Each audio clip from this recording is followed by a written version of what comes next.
Hello my dear viewers, a very warm welcome to my videos. This is Shakti Kumar with new day and new tense form of English grammar with basics. Today is day 9. So let us go with day 9 and with new form of tense.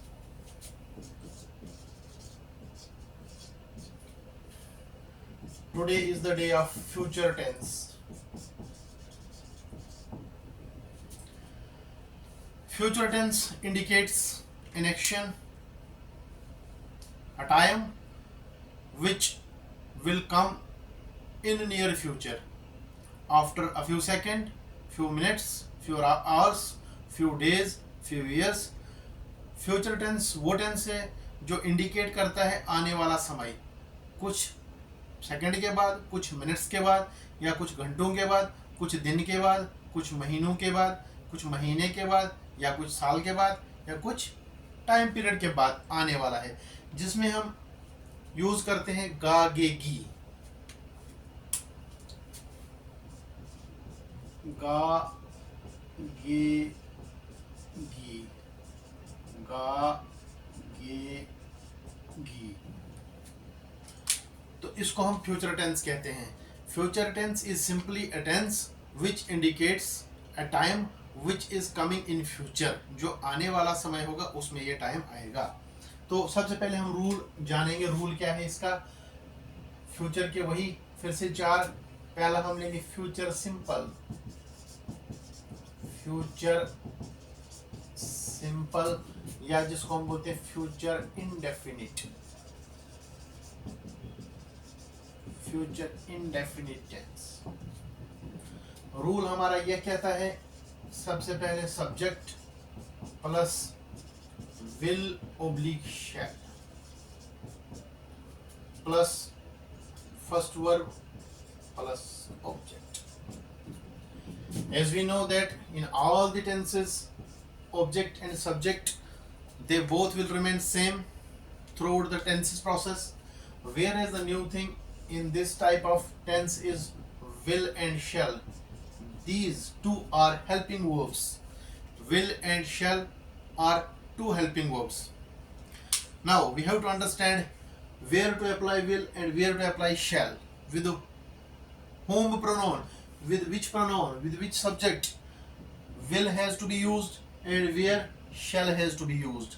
These are very typical helping verbs which are also called modals or modal auxiliaries, which will be taken in later stages during the grammar portion.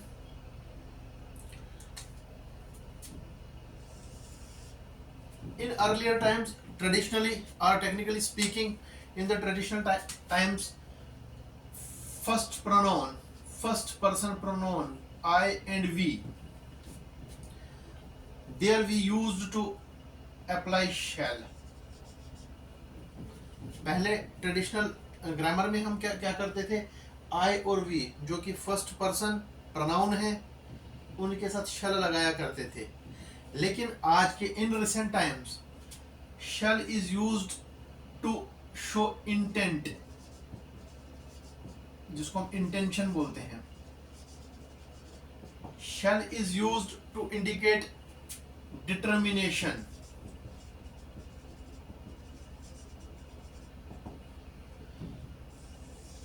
So this is to be understood, whereas with all other subjects, with all other pronouns, whether first person singular person, whether second person or third person singular or plural, will is to be used. ये समझने वाली दो चीजें हैं कि अब आई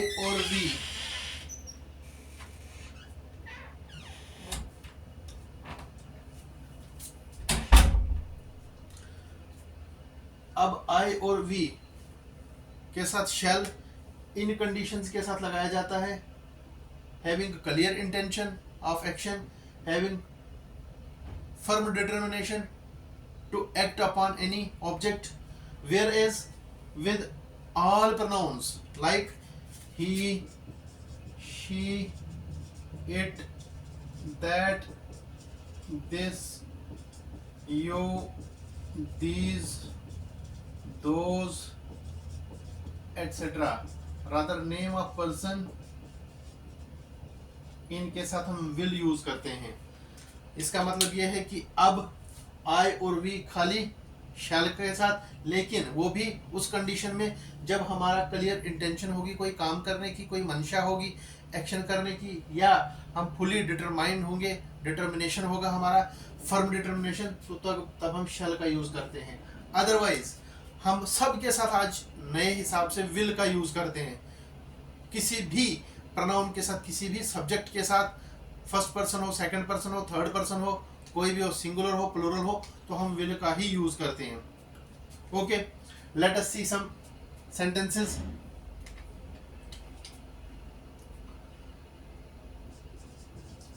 महिंदर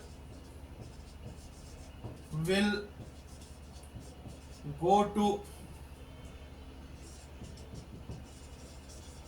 श्रीनगर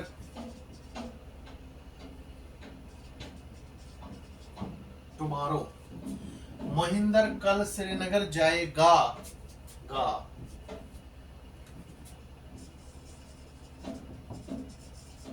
रानी will attend a meeting at Mumbai next week। रानी अगले हफ्ते मुंबई में मीटिंग अटेंड करेगी, गेगी, गी। We will take another chance of playing with Brazil। हम एक बार फिर चांस लेंगे ब्राजील के साथ खेलने का। ब्राजील के साथ खेलने का हम चांस लेंगे। गे, गा भी आ गया, गे भी आ गया, गी भी आ गया। और भी हम कर सकते हैं, यू का लगा देंगे। You will come to attend a party tonight। तुम आज रात को पार्टी अटेंड करने आओगे, अगेन गे। तो ये जो सेंटेंसेस हैं, these are assertive in nature। assertive are simple sentences।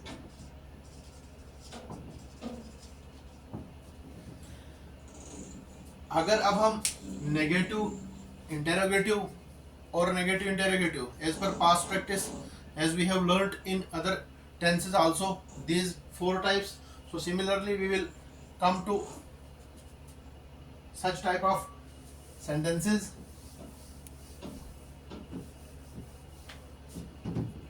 अगर नेगेटिव हम देखेंगे तो subject plus will shell plus not, first verb plus object. Will शैल हमारे पास क्या है, हेल्पिंग वर्ब्स हैं, और नेगेटिव का नॉट लगा दिया, this is negative.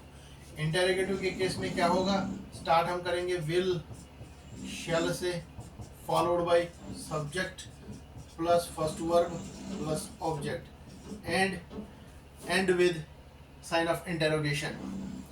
whereas negative plus interrogative in joint form, will oblique shall plus subject plus not plus first verb plus object closed by sign of interrogation.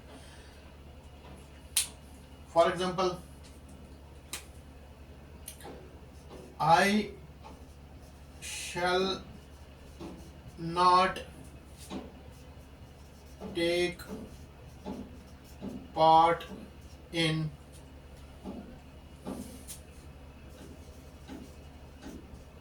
Olympics this year. Determined, नहीं लूंगा, मैं Olympics में इस साल हिस्सा नहीं लूंगी या हिस्सा नहीं लूंगा, भाग नहीं लूंगा. Determined. She will not marry me, citing some typical reasons. she है तो will लगेगा, हो गया नेगेटिव. अब इंटरोगेटिव देखते हैं जरा.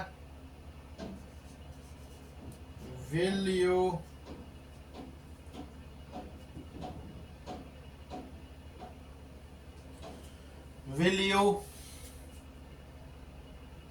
write an essay for me for 10th exams. क्या तुम मेरे लिए 10th के एग्जाम्स के लिए एक ऐसे लिखोगे? गे question mark. will they not play a football match tomorrow? क्या वो कल फुटबॉल मैच नहीं खेलेंगे? गे. तो ये सिंपल फ्यूचर टेंस है. फ्यूचर इंडेफिनिट टेंस के नेगेटिव पहले positive, assertive, negative, interrogative, negative, interrogative. So this is all about future simple tense or future indefinite tense. Thank you for being with me. So I hope you will be enjoying my English grammar basics videos. In upcoming days I will be covering, besides tenses, I will be covering active voice, passive voice, narration, preposition, punctuation, essay, how to prepare an essay, what type of parts of speech are there. So all these will be covering in the upcoming lectures. So hope you would be enjoying all my videos in a very clarification form, with clearing all doubts in a very simple and lucid form. If any doubt in any case, you can write me in comment box. Thank you for being with me. Thank you very much.